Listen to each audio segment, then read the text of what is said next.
विद्युत आवेश एवं क्षेत्र के चैप्टर से अगली कड़ी में बता रहे हैं हम कूलम के नियम की सीमाएं, लिमिटेशंस ऑफ कूलम्स लॉ, क्या क्या इसमें ज़रूरी है या किस प्रकार तक के लिए ये सत्य है।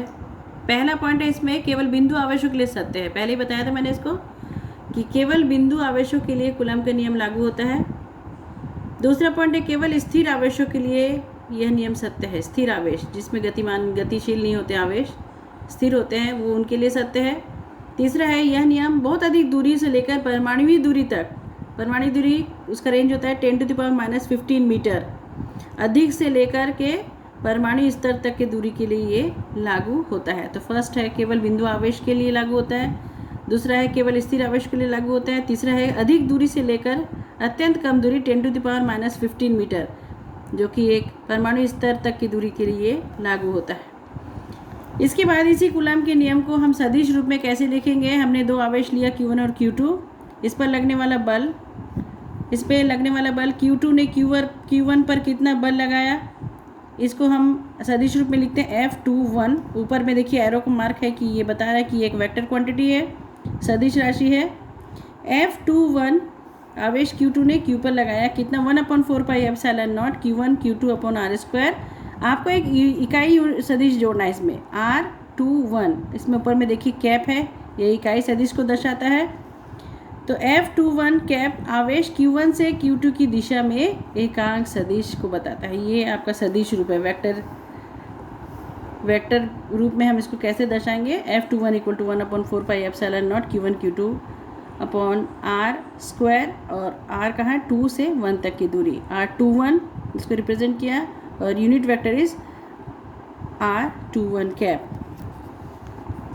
इसके बाद आते हैं हम अध्यारोपण का सिद्धांत, principle of superposition. Principle of superposition में यदि कई आवेशों द्वारा किसी अकेले आवेश पर आरोपित बल के सदिश योगफल के बराबर है। कुल बल जो एक आवेश है उस पर कई आवेश जो है बल लगा रहे हैं, तो कुल बल कितना होगा ये बता रहा है। प्रिंसिपल ऑफ सुपरपोजिशन बता रहा है कि एक आवेश पर कई आवेश मिलकर बल लगाते हैं, तो क्या होगा, वो जो बल होगा सभी बलों के सदिश योगफल के बराबर होगा। सदिश योगफल दिशा का आपको इसमें डिटेल बताना है, कौन कौन सी दिशा की तरफ ये बल है आपको बताना है। तो हमने क्या लिया, Q1 Q2 Q3 Qn तक हमने एक निकाय लिया, सिस्टम लिया। आपको पहले मैंने बताया था सिस्टम क्या मीनिंग है, एक निकाय है, एक उसमें क्या कितने आवेश है, Q1 Q2 Q3 ऐसे Qn आवेश है, और Q1 पर Q2 भी बल लगा रहा है, Q1 पर Q3 भी बल लगा रहा है, Qn भी Q1 पर बल लगा रहा है। तो इस पर Q1 पर लगने वाला कुल बल क्या है, F1 बता रहा है किसके बराबर होगा, F12 plus F13 plus vector form में लिखना है आपको। F1 को भी वेक्टर फॉर्म एरो मार्क डाल के लिखना है। F21 मैंने 2 ने 1 पे लगाया, 3 ने 1 पे लगाया, nवा आवेश जो है वो 1 पे लगाया। इस प्रकार सबका वेक्टर एडिशन के बराबर होगा, ये सदिश योगफल के बराबर होगा। ये Q1 पर आरोपित कुल बल F1 के द्वारा हमने इसको रिप्रेजेंट किया है। ये कहलाता है प्रिंसिपल ऑफ सुपरपोजिशन।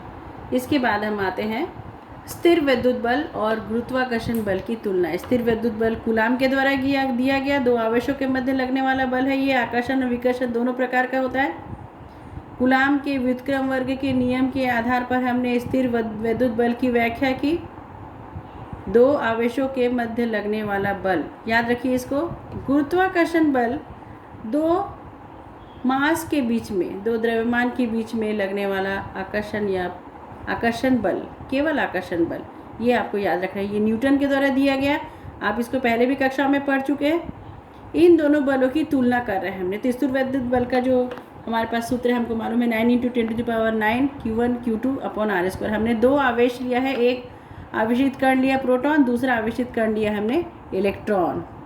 एक हमारे पास कौन सा पार्टिकल, प्रोटॉन, और एक हमारे पास पार्टिकल है इलेक्ट्रॉन। आप जानते हैं protons are positively charge particle and electrons are negatively charge particle. दोनों के बीच का डिस्टेंस क्या है, r है। हम क्या करेंगे, प्रोटॉन और इलेक्ट्रॉन इन दोनों के बीच हम पहले निकालेंगे विद्युत बल, फिर इन दोनों के बीच हम निकालेंगे गुरुत्वाकर्षण बल।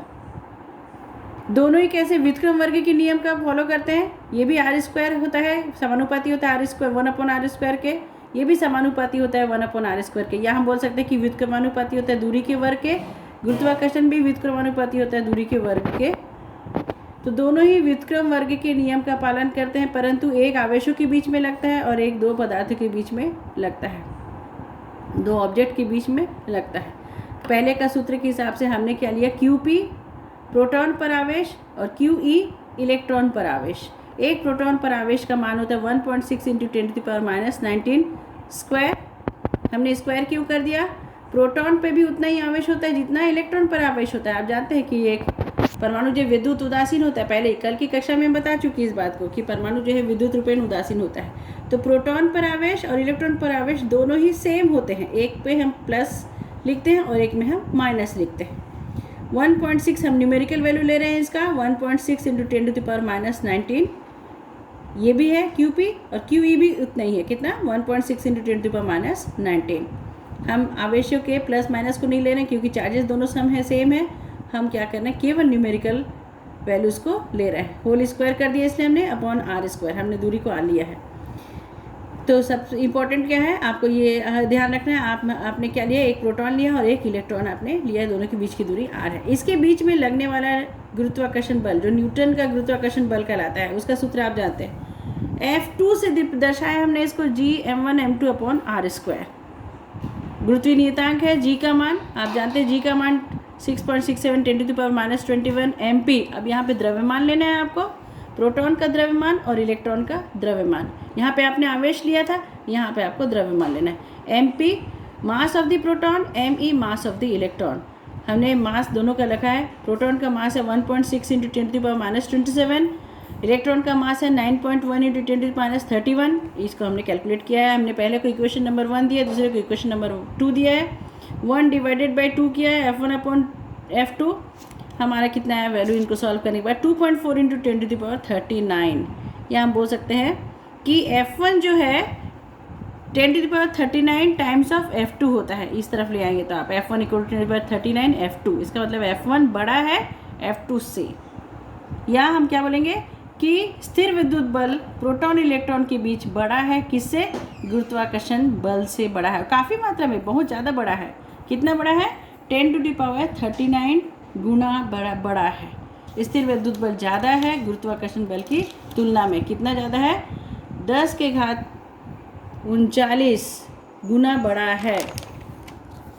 इसके बाद हम आ जाते हैं स्थिर विद्युत बल और गुरुत्वाकर्षण बल दोनों में समानता क्या है। दोनों बलों की हम तुलना कर रहे हैं। पहला पॉइंट हम ले रहे हैं समानता। समानता में पहला समानता है दोनों ही व्युत्क्रम वर्ग के नियम का पालन करते हैं। वेरी कॉमन, बहुत बार हो चुका है इस पॉइंट को बोलते हुए मुझे। दूसरा है दोनों केंद्रीय बल है, सेंट्रल फोर्स है, टूवर्ड सेंटर। दोनों सेंट्रल फोर्स, केंद्रीय बल का अर्थ क्या है, Q1 और Q2 को मिलाने वाली रेखा के अनुदिश ही होता है, आगे पीछे इधर उधर नहीं होता है। Q1 और Q2 को मिलाने वाले रेखा के अनुदिश ही होता है। दोनों संरक्षी बल होते हैं। संरक्षी बल को आगे हम और एलैबोरेट करेंगे बाद में। फोर्थ है यह बल निर्वात में लगता है, निर्वात में भी ये बल लगता है। इसके बाद ये 4 पॉइंट समानता के हैं। अब असमानता के बिंदु हैं। पहला है स्थिर विद्युत बल आकर्षण या विकर्षण प्रकृति के होते हैं। स्थिर विद्युत बल डिपेंड करता है कि दोनों आवेश कैसे हैं, दोनों सजाती है या दोनों विजाती है, या एक सजाती है एक विजाती है, उसके हिसाब से आकर्षण होगा या विकर्षण होगा। जबकि गुरुत्वाकर्षण बल केवल और केवल आकर्षण प्रकृति का होता है। It is always attractive force. It may be attractive और रिपल्सिव, दोनों हो सकते हैं। यहाँ पर ये केवल आकर्षण प्रकृति का होता है। ये बहुत मेजर डिफरेंस है दोनों के बीच में। दूसरा है स्थिर विद्युत बल प्रबल बल होता है। आपने पीछे कैलकुलेशन करके बताया, मैथमेटिकली आपने ये सिद्ध करके बताया। सेकेंड थिंग, गुरुत्वाकर्षण बल जो है वो दुर्बल बल के अंतर्गत आता है।